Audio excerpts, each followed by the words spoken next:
somewhat, but we still have a lot of disparity out there that we're trying to address.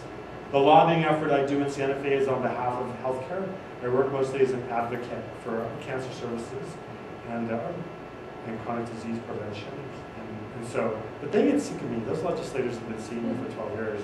I used to lobby the Medicaid stuff when I was at Presbyterian, and now they know I do cancer services and advocacy. But what I want is if you're ever touched by cancer, and you know anybody touched by cancer, tell them there's always opportunities when there's a session going on.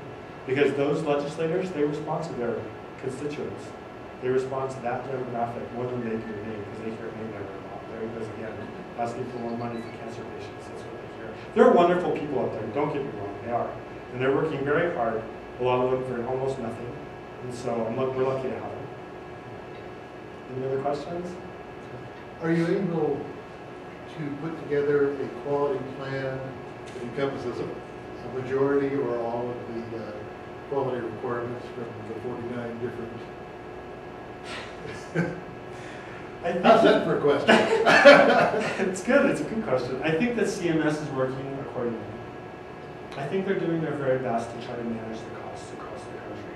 You know, they killed the SGR, or they actually killed the ongoing dialogue of the SGR year after year after year, trying to put the reimbursement issue on the backs of the physicians as opposed to addressing the reimbursement issue, making sure our doctors got paid. But in getting paid, where's the money come from?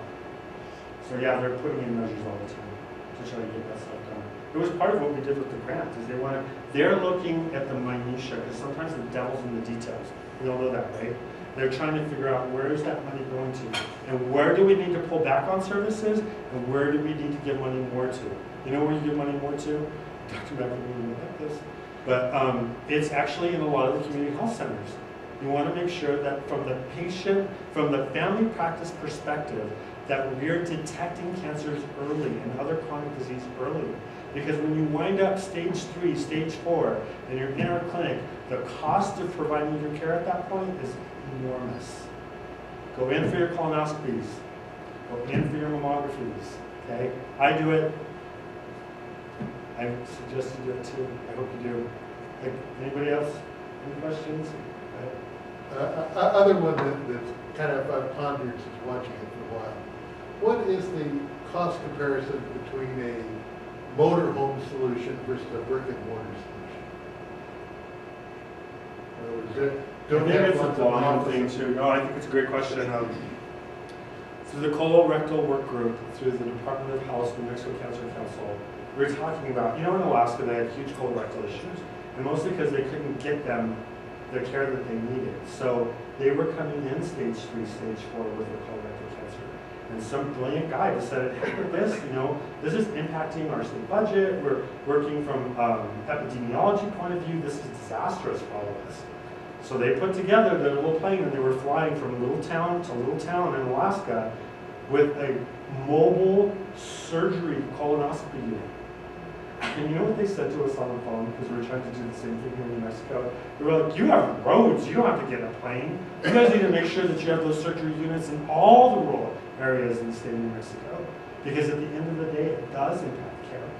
Now, do they like comparing mortar and doctors and buildings to... It's those doctors that are trying to find the resources to make sure that we have the other as an opportunity. Does that make sense? I was thinking about the Presbyterian big tall doctors' buildings versus... Again, and the laboratory facility. I'm going to safely say, again, out here, you can look, if you're ever in a situation, compare apples to apples, look at what it costs to provide treatments, that same treatment in an outpatient setting and in an inpatient setting. And you have a lot of your answer right there. Does that make sense? Okay. Everybody, namaste. Namaste.